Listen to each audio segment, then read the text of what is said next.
Bismillahirrahmanirrahim. Assalamualaikum warahmatullahi wabarakatuh. Pada kesempatan yang berbahagia ini, saya Hasanuddin STE MCS, yang merupakan salah satu dari penyusun modul pemberdayaan asiknya bermedia sosial. Nah, pada video yang ada ini, ya, kami ingin memberikan arahan atau bekal di dalam melaksanakan modul pemberdayaan yang topiknya adalah asiknya bermedia sosial, ya, yang dibuat pada Satuan Pendidikan Nonformal SKB Butuh Kabupaten Sumbawa Barat. Nah, modul ini secara materinya itu terkait dengan mata pelajaran TIK dengan topik internet dan aplikasinya, ya. Nah, jadi nanti sebelum rekan-rekan WB baik nanti dalam bentuk kelompok-kelompoknya gitu ya, dalam melaksanakan dan mempraktekkan modul pembelajaran ini, nah, kami ingin menyampaikan beberapa hal terkait dengan seperti apa sih inti materi dari modul asiknya bermedia sosial ini, ya. Nah, berdasarkan informasi yang kita dapatkan dari internet terkait dengan pengguna internet dan media sosial di Indonesia untuk tahun 2022 saja, gitu ya. Nah, di sini kita melihat dari total populasi di Indonesia yang diperkirakan 277 juta ini, ternyata untuk tahun 2022, ya, perangkat mobile yang terhubung itu 370 juta. Artinya ada satu orang yang menggunakan dua perangkat mobile yang terhubung ke internet. Nah, itu data, ya, sehingga sangat besar jumlah pengguna mobile di Indonesia. Nah, termasuk juga pengguna internet, ya, 73% dari populasi itu menggunakan internet, dan 68,9%, ya, itu adalah pengguna aktif, ya, media sosial. Nah, sehingga sosial media ini merupakan satu isu, ya, yang penting untuk dibahas, yang penting untuk kita pelajari dan dalami, dan bagaimana kita memberdayakan WB kita agar bisa juga memberikan kontribusi positif, ya, di dalam masyarakat terkait dengan pemanfaatan media sosial ini. Nah, kemudian untuk data terkait alasan utama orang di Indonesia menggunakan internet untuk tahun 2022, ini 80% itu menggunakan internet untuk menemukan informasi, sisanya adalah untuk menemukan ide-ide baru dan inspirasi, untuk berhubungan dengan teman dan keluarga, mengisi waktu luang, mengikuti berita dan kejadian terkini, menonton video, TV, film, dan sebagainya. Nah, itu alasan kenapa orang menggunakan internet, ya, selama ini. Kemudian, nah, yang terpenting di sini adalah pengguna sosial media itu selalu naik, gitu ya. Dan di tahun 2000 sebelumnya 2021 itu 170 juta, ya. Nah, sekarang di tahun 2022 itu meningkat menjadi 191 juta jiwa, itu ya, yang aktif menggunakan sosial media tadi. Nah, sehingga kalau nanti kita akan bahas di dalam materi atau di dalam modul terkait apa saja platform sosial media yang bisa kita terapkan atau yang kita akan praktekkan dalam modul ini, nah, kita bisa mengambil platform-platform yang populer, gitu ya, yang banyak digunakan, ya. Nah, berdasarkan statistik ini, yang banyak digunakan adalah aplikasi WhatsApp atau WA, ya, 88%, kemudian Instagram 84%, Facebook ya 81%, dan TikTok 63% ya. Jadi ini 4 platform terbesar yang mungkin menjadi perhatian kita gitu ya. Nah, jadi kita sudah tahu bersama bahwa WA itu aplikasi untuk pesan gitu ya. Kemudian untuk berkomunikasi, untuk berdiskusi dan segala macam. Nah, Instagram ya itu adalah media sosial yang kemudian kita bisa sharing gambar, video dan segala macam. Nah, Facebook ini banyak juga digunakan oleh masyarakat kita untuk memposting status, informasi ya, untuk jual beli dan lain-lain. Dan juga yang tidak kalah menarik itu adalah TikTok yang sekarang masyarakat kita juga banyak menggunakan ini gitu ya. Nah, itu adalah beberapa platform yang populer ya, sehingga nanti kita di dalam modul kita ini ya akan fokus bagaimana memanfaatkan platform-platform media sosial yang populer tersebut. Nah, terkait dengan platform ini, secara umum perangkat atau platform ini bisa diakses melalui 2 perangkat ya, bisa melalui HP yang kemudian bisa terinstall melalui Google Play Store. Yang kedua bisa juga menggunakan komputer ya atau laptop yang terhubung ke internet gitu ya. Misalnya WA gitu ya. Nah, kita bisa menggunakan WA browser ya dengan alamat web.whatsapp.com. Nah, kita bisa konekkan WA kita melalui komputer gitu ya, sehingga kita bisa menggunakan komputer atau laptop untuk berkomunikasi, bertukar mengirim file dan lain-lain gitu ya. Begitu juga Facebook ya, kita juga bisa menggunakan laptop atau komputer dengan mengetikkan web.facebook.com. Jadi kalau diakses melalui komputer atau laptop, dia bentuknya aplikasi web yang dijalankan melalui browser gitu ya. Kalau di HP itu menggunakan Android Play Store ya. Nah, di Facebook itu banyak hal yang kita bisa lakukan atau kita kerjakan, mulai dari agenda acara, ya, mencari teman, membuat grup diskusi, ya, kemudian ada halaman atau fanpage, termasuk juga nanti ada marketplace, ya, orang bisa jual beli lewat Facebook, beriklan, ya, produk itu juga lewat Facebook. Nah, untuk Instagram ya bisa pesan, bisa status, untuk pemasaran, untuk pertemanan ya dan lain-lain gitu ya. Yang lain itu ada juga Telegram ya. Jadi aplikasi untuk pesan ya, selain untuk Messenger ya, selain untuk WA ada juga nanti Telegram. Nah, jadi di Telegram ini juga memiliki kelebihan-kelebihan dan kekurangan ya dibanding dengan WA gitu ya. Nah, itu adalah beberapa aplikasi-aplikasi dari sosial media, platform sosial media yang perlu kita tahu sehingga nanti ini akan memperkaya ya teman-teman WB yang akan terjun ya ke masyarakat untuk menerapkan dan melaksanakan modul pembelajaran ini ya. Nah, setelah kita tahu apa pentingnya media sosial untuk kita pelajari dan kita berdayakan masyarakat kita, nah berikutnya apa sih target yang diinginkan oleh modul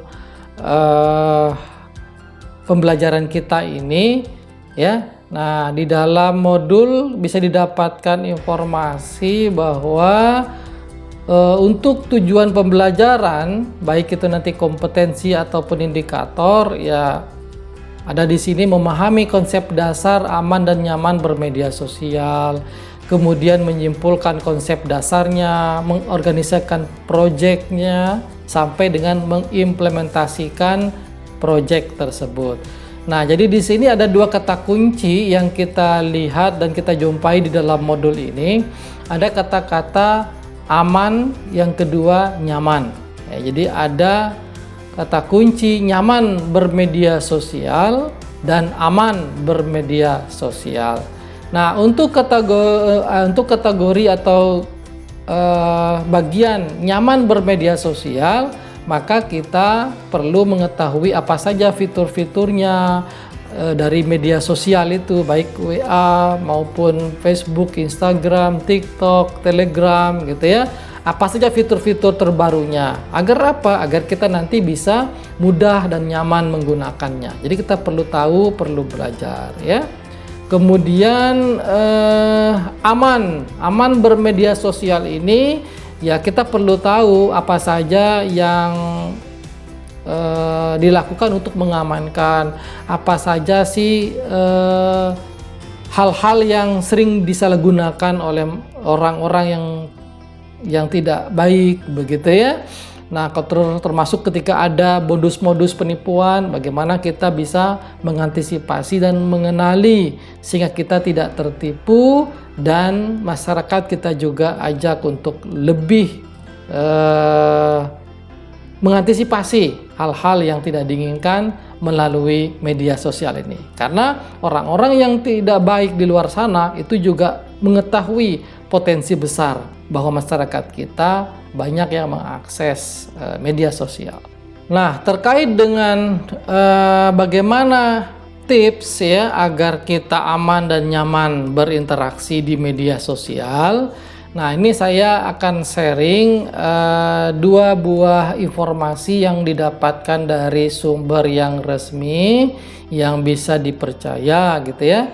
Yang pertama itu dari Republika.co.id ya. Jadi media informasi yang online ya, Republika. Nah, di sini disebutkan untuk kategori teknologi dan tren tech ya, ada satu artikel tips aman dan nyaman berinteraksi di media sosial. Nah, di sini ada beberapa tips yang disarankan ya. Pertama itu kita perlu periksa sumber ya. Jadi kita perlu harus tahu sumber informasi yang kita akses lewat media sosial itu apakah asli atau palsu ya. Nah, dikatakan di sini kita bisa melihat alamat URL ya, alamat URL atau link. Nah, sehingga kita perlu tahu nanti ya apa saja link yang kira-kira dicurigai atau perlu diduga itu palsu misalnya. Nanti kita akan sampaikan ya. Yang kedua, jangan mengklik tautan yang mencurigakan. Nah, karena bisa saja itu nanti untuk hal-hal yang sifatnya itu scamming ya atau phishing. Jadi kita bisa nanti memberikan informasi pribadi kemudian nanti akan disalahgunakan oleh orang lain gitu ya. Kemudian kalau memungkinkan kita bisa menggunakan atau mengaktifkan autentikasi 2 faktor ya. Nah, beberapa aplikasi media sosial saat ini sudah mensupport autentikasi 2 faktor itu ya. Ada namanya kirim OTP, ada yang passwordnya 2 lapis ya, ada yang kemudian ketika kita buka aplikasi Facebook gitu ya harus juga kirim kode lewat email gitu ya, lewat WA, lewat SMS dan lain-lain. Itu untuk mengamankan.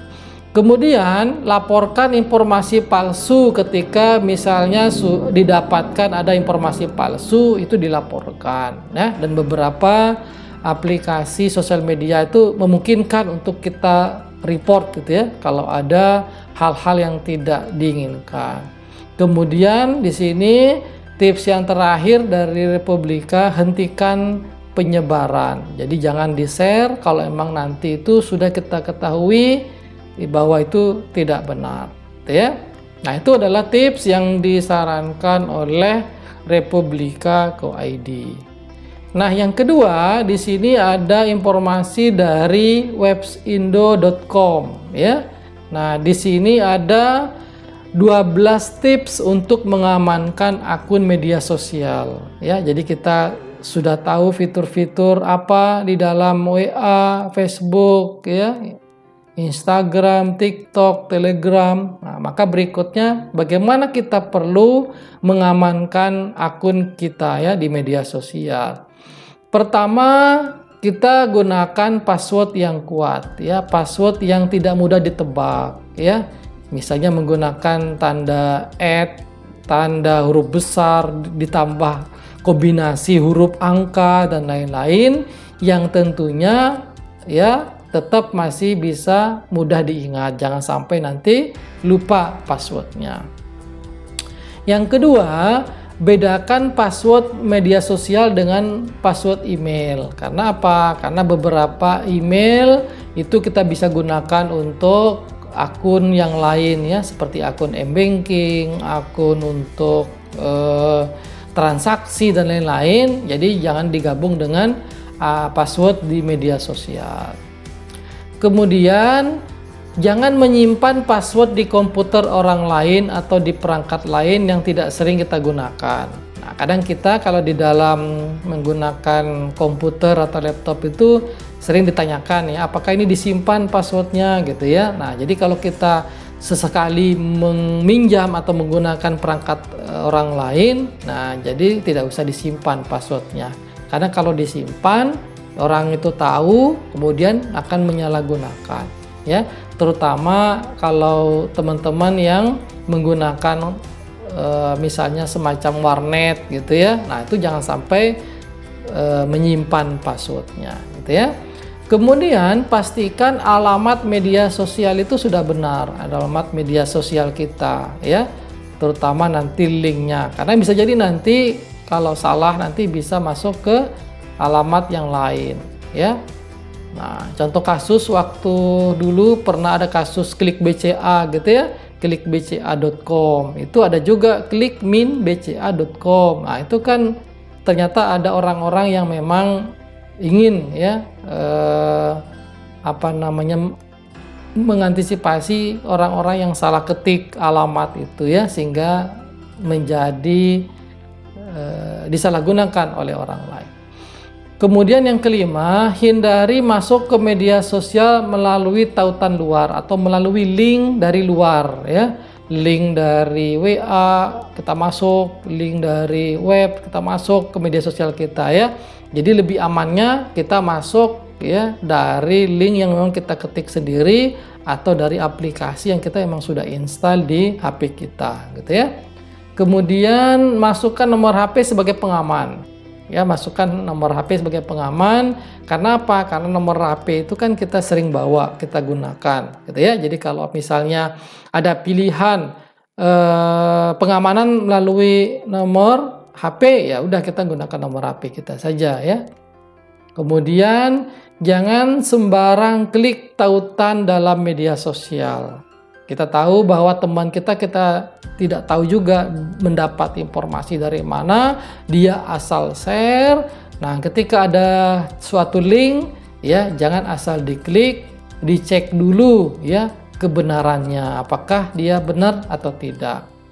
Kemudian jangan menginstal aplikasi media dari sosial media dari pihak yang tidak resmi gitu ya. Nah, kalau kita sudah ada di Play Store ya sudah, berarti kita tinggal pakai saja yang resminya gitu ya, Facebook, Instagram, TikTok dan lain-lain. Kemudian perkuat pengaturan keamanan ya, tadi kita sudah bahas autentikasi 2 faktor ya, passwordnya harus kuat, kombinasi huruf, angka, simbol gitu ya. Nah, kemudian ini juga nih, ganti password secara berkala ya. Jadi password itu sesuatu yang pribadi, jangan mudah ditebak orang, dan perlu sesekali secara berkala itu diganti ya, entah sebulan sekali, setahun sekali dan seterusnya gitu ya. Kemudian jangan memberikan akun password ya ke pihak ketiga atau ke orang lain yang kira-kira tidak bisa dipercaya ya, karena ini bisa kemungkinan disalahgunakan. Dan jangan lupa log out atau log off ya dari aplikasi kita. Ya gitu ya. Contoh misalnya kita buka email, kalau kita tidak logout ya sudah, ketika ada orang lain menggunakan komputer kita, ya udah dia sudah bisa langsung akan masuk email kita. Makanya biasakan kita logout ya, terutama untuk komputer yang bukan yang kita sering pakai. Termasuk juga WA ini ya. Kalau misalnya bukan tempat yang sering kita akses ya harus kita keluar atau logout. Karena kalau tidak nanti orang lain akan bisa mengaksesnya nanti ya dengan mudah dan bisa disalahgunakan ya. Nah, itu 2 artikel terkait dengan bagaimana tips, strategi, kiat gitu ya agar kita aman dan nyaman bermedia sosial. Nah, informasi-informasi lain nanti bisa didapatkan dari website ya maupun YouTube gitu ya, dengan memasukkan kata kunci bagaimana aman dan nyaman bermedia sosial. Nah, bagian berikutnya yang perlu kita bahas adalah bagaimana kita mengetahui suatu link, suatu alamat website yang mungkin kita dapat infonya dari grup WA gitu ya, agar itu kita bisa tahu bahwa link itu aman atau tidak, penipuan atau tidak. Nah, karena isu-isu terkait dengan aman, keamanan gitu ya, itu mesti identik dengan kasus-kasus penipuan gitu ya.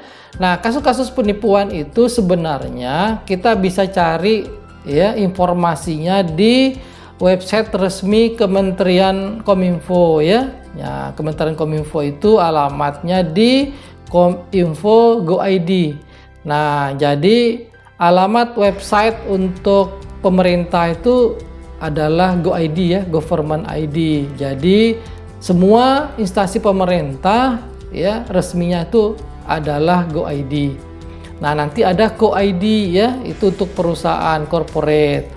Ada lagi untuk OR-ID untuk organisasi masyarakat ya, misalnya Muhammadiyah OR-ID itu OR-ID itu adalah organisasi resmi yang ada di Indonesia. Ada lagi untuk sekolah misalnya SCH-ID, untuk perguruan tinggi ACID ya, akademi. Ada lagi misalnya desa.id untuk desa. Nah, jadi untuk yang alamat-alamat tadi itu adalah yang sifatnya resmi.